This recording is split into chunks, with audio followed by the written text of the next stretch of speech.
2024 ലോക്സഭാ തെരഞ്ഞെടുപ്പിൽ ബി.ജെ.പിക്ക് പ്രതീക്ഷ സീറ്റുകളൊന്നും ലഭിച്ചില്ല എന്ന് മാത്രമല്ല തോറ്റ് തുന്നം പാടിയെങ്കിലും മുന്നണികളുടെ മൂട് താങ്ങി അധികാരം പിടിച്ച നരേന്ദ്രമോദിക്ക് കഴിഞ്ഞ തവണ ഉണ്ടായതുപോലെ, അതായത് 2019 ഉണ്ടായതുപോലെയുള്ള രീതിയിൽ ബില്ലുകളൊന്നും പാസ്സാക്കാൻ സാധിക്കില്ല എന്ന് മാത്രമല്ല, പഴയതുപോലെ യാതൊരു അധികാരത്തിന്റെ ഹുങ്കും കാണിക്കാൻ കഴിയില്ല എന്നുകൂടി ഇതിൽ നിന്നും മനസ്സിലാക്കേണ്ടിയിരിക്കുന്നു. മാത്രമല്ല, NDAയുടെ പിന്തുണയോടുകൂടിയാണ് നരേന്ദ്രമോദി വീണ്ടും പ്രധാനമന്ത്രി ആയതെങ്കിലും ഇനി ബില്ലുകൾ പാസ്സാക്കണമെങ്കിൽ നിതീഷ് കുമാറിന്റെയും അതുപോലെ ചന്ദ്രശേഖരന്റെയും ഒക്കെ സഹായം കൂടിയേ തീരുള്ളൂ.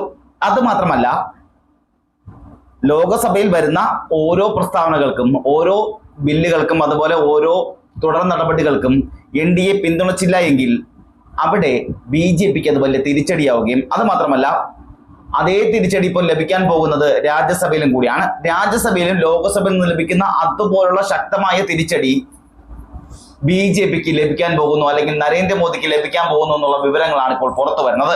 ഇതിൽ പ്രധാനമായി എടുത്തു പറയേണ്ടത് BJDയുടെ കാര്യമാണ്.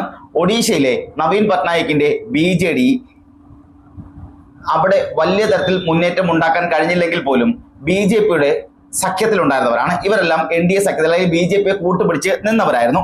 എന്നാൽ ഒഡീഷയിൽ BJD തോറ്റു തുന്നം പഴയതോടെ ആദ്യ സമയത്ത്, തെരഞ്ഞെടുപ്പ് സമയത്ത് BJD സഖ്യമായി മുന്നോട്ട് പോകാമെന്ന് പറഞ്ഞപ്പോൾ അത് BJPയുടെ ജില്ലാ നേതൃത്വം എതിർക്കുകയും, അല്ലെങ്കിൽ സംസ്ഥാന നേതൃത്വം എതിർക്കുകയും അതിനെ ദേശീയ നേതൃത്വം സപ്പോർട്ട് ചെയ്യുകയുമാണ് ചെയ്തത്. തുടർന്ന് BJD അവിടെ ഒരു സീറ്റ് പോലും ലഭിക്കാതെ തോറ്റു തുന്നം പാടുകയും 22 സീറ്റിൽ 21 സീറ്റും BJP നേടുകയും ഒരു സീറ്റ് കോൺഗ്രസ് നേടുകയും ചെയ്തിരുന്നു. 21 സീറ്റിൽ ലഭിക്കാൻ വേണ്ടി, അല്ലെങ്കിൽ BJPക്ക് അവിടെ ശക്തമായ വേരോട്ടം ഉണ്ടെന്ന് മനസ്സിലാക്കി BJDയെ തഴഞ്ഞുകൊണ്ട് BJP അവിടെ ഒറ്റയ്ക്ക് മത്സരിക്കുകയും കോൺഗ്രസിന് അവിടെ ഒരു സീറ്റും BJPക്ക് 21 സീറ്റുമാണ് ലഭിച്ചത്. പക്ഷേ ഇത് അവിടെ മുന്നേറ്റമുണ്ട്, അതായത് ഒഡീഷയിൽ മുന്നേറ്റം ഉണ്ടാക്കിയെങ്കിലും ഇത് തിരിച്ചടിയാകാൻ പോകുന്നത് രാജ്യസഭയിലാണ്. കാരണം രാജ്യസഭയിൽ അവിടെ BJPക്ക് 114 MP-മാരും അതുപോലെ ഇന്ത്യ സഖ്യത്തിന് 88 MP-മാരുമാണുള്ളത്.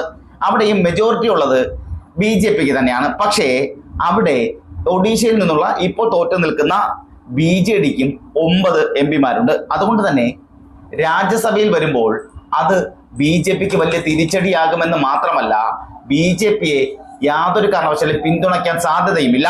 ഇതിൽ നവീൻ പട്നായിക്കിന്റെ ബിജു ജനതാദൾ തന്നെ പറയുന്നത് BJPക്ക് അല്ല, ഇനി തന്റെ പിന്തുണ പ്രതിപക്ഷത്തിനാണെന്നാണ് ഇപ്പോൾ ബിജു ജനതാദളിന്റെ നവീൻ പട്നായിക് പറഞ്ഞിരിക്കുന്നത്. നേരത്തെ BJP പാർലമെന്റിൽ നിർണായകമായ ബില്ലുകളെല്ലാം പാസ്സാക്കാൻ സഹായിച്ചിരുന്നു എന്നാണ് ബിജു ജനതാദളിന്റെ അഭിപ്രായങ്ങളെല്ലാം. പക്ഷേ ആദ്യ 2 മോദി സർക്കാരിനും BJD പ്രിയപ്പെട്ടതായിരുന്നു. ഔദ്യോഗികമായി സഖ്യമുണ്ടായിരുന്നില്ലെങ്കിലും മോദി സർക്കാരിന്റെ നിർണായകമായ ഘട്ടങ്ങളിലെല്ലാം രാജ്യസഭയിൽ സഹായിച്ചത് ബിജു ജനതാദളാണ്.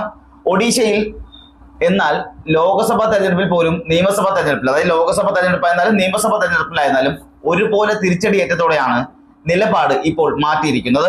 അതും പട്നായിക്ക് ഇതുവരെ നടത്തിയിരുന്ന എല്ലാ നിലപാടും, BJPക്ക് അനുകൂലമായി, NDAക്ക് അനുകൂലമായി, നരേന്ദ്രമോദിക്ക് അനുകൂലമായി നടത്തിയിരുന്ന എല്ലാ നിലപാടുകളും ഇപ്പോൾ അപ്പാടെ മാറ്റിയിരിക്കുകയാണ്. ഇനി BJPക്ക് തന്റെ പിന്തുണ ഇല്ല എന്നാണ് നവീൻ പട്നായിക് പറഞ്ഞിരിക്കുന്നത്. മാത്രമല്ല, BJPക്ക് ഇനി യാതൊരു പിന്തുണയും ഇല്ലെന്നും പ്രതിപക്ഷത്തിനൊപ്പം ഉറച്ചു നിൽക്കുമെന്നുമാണ് പട്നായിക് പറഞ്ഞിരിക്കുന്നത്.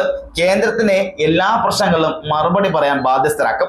സംസ്ഥാനത്തിന്റെ വികസനത്തിനും അതുപോലെ ഒഡീഷയിലെ ജനങ്ങളുടെ ക്ഷേമവുമായി ബന്ധപ്പെട്ട എല്ലാ കാര്യങ്ങളും BJD MP-മാർ അവിടെ ഉന്നയിക്കുമെന്നും അതിന് ശക്തമായ നടപടി ഉണ്ടാകുന്നത് വരെ പാർലമെന്റിൽ കൃത്യമായി ഇത് അവതരിപ്പിക്കുമെന്നാണ് പറഞ്ഞിരിക്കുന്നത്. മാത്രമല്ല, ഒഡീഷയ്ക്ക് അർഹതപ്പെട്ടെന്ന് കരുതിയുന്ന ആവശ്യപ്പെട്ട പലതും ഇതുവരെ ലഭിച്ചിട്ടില്ല എന്നാണ് പട്നായിക് പറയുന്നത്.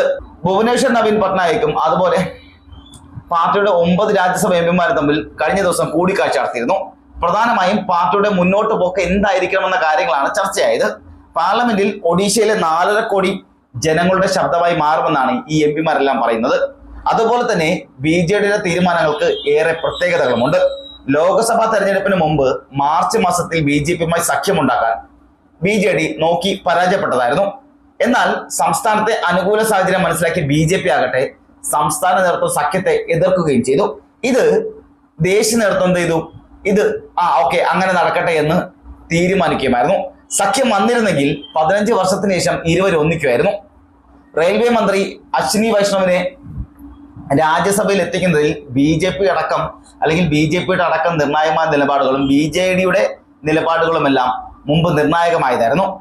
ഡൽഹിയിലെ സർവീസ് ബില്ല് പാസ്സാക്കാനും മോദി സർക്കാരിനെതിരെയുള്ള അവിശ്വാസ പ്രമേയം പരാജയപ്പെടുത്തുന്നതിലുമെല്ലാം നിർണായകമായ, അതുപോലെ തന്നെ ഇതിനെല്ലാം ബിജു ജനതാദളും വലിയ പങ്കാണ് വഹിച്ചിട്ടുള്ളത്. അതുപോലെ തന്നെ നിർണായകമായ മുത്തലാഖ് ബില്ല്, അതുപോലെ ജമ്മു കാശ്മീരിലെ പുനഃസംഘടനാ ബില്ല് എന്നിവ പാസ്സാക്കുന്നതിലും, അതുപോലെ CAA തുടങ്ങിയ ബില്ലുകൾ പാസ്സാക്കുന്നതിലടക്കം BJDയുടെ നിലപാടെന്ന് പറയുന്നത് വളരെ നിർണായകമായിരുന്നു. BJDയുടെ നിലപാടൊക്കെയാണ് അവിടെ ഈ ബില്ലുകളെല്ലാം പാസ്സാകാനുള്ള കാരണമായത്. അതുപോലെ തന്നെ ഒഡീഷയ്ക്ക് പ്രത്യേക പദവി വേണമെന്ന് ബിജു ജനതാദൾ ഇതിനോടൊപ്പം തന്നെ ആവശ്യപ്പെട്ടിട്ടുമുണ്ട്. ദരിദ്രർക്ക് വീടും വിദ്യാഭ്യാസവും ഉറപ്പാക്കണമെന്നും പാർട്ടി ആവശ്യപ്പെട്ടിട്ടുമുണ്ട്. എയിംസ് പോലുള്ള ആശുപത്രികളും മികച്ച ദേശീയപാതകളും ഒഡീഷയ്ക്ക് ആവശ്യമാണ്. കർഷകർക്ക് മികച്ച താങ്ങുവിലയും അതുപോലെ ആവശ്യമാണെന്നാണ് BJD പറയുന്നത്. നേരത്തെ ഇന്ത്യ സഖ്യവും BJD സഖ്യത്തിലേക്ക് ക്ഷണിച്ചതാണ്. എന്നാൽ തങ്ങൾ എന്തായാലും വരുന്നില്ല, ഞങ്ങൾ NDAക്കൊപ്പം നിൽക്കുന്നുള്ളൂ, നരേന്ദ്രമോദിക്കൊപ്പം നിൽക്കുന്നുള്ളൂ എന്ന നിലപാടാണ് നവീൻ പട്നായിക് അന്ന് സ്വീകരിച്ചത്. BJPയുമായുള്ള സഖ്യത്തിനായിരുന്നു പട്നായിക് പ്രാധാന്യം നൽകിയത്. എന്നാൽ തോറ്റതോടെ പട്നായിക് മൊത്തത്തിൽ ദുർബലനായിരിക്കുകയാണ്. ഒഡീഷയിൽ ആദ്യമായിട്ടാണ് ഇത്ര വലിയൊരു തോൽവി BJD നേരിടുന്നത്. അതുകൊണ്ട് തന്നെ ഈ തോൽവിക്ക് കാരണം BJP ആണെന്നും BJP ചതിച്ചതാണെന്നുമാണ് BJDയുടെ അഭിപ്രായവും, അല്ലെങ്കിൽ BJD പറയുന്നത് അതുകൊണ്ട് അങ്ങനെയൊക്കെ തന്നെയാണ്.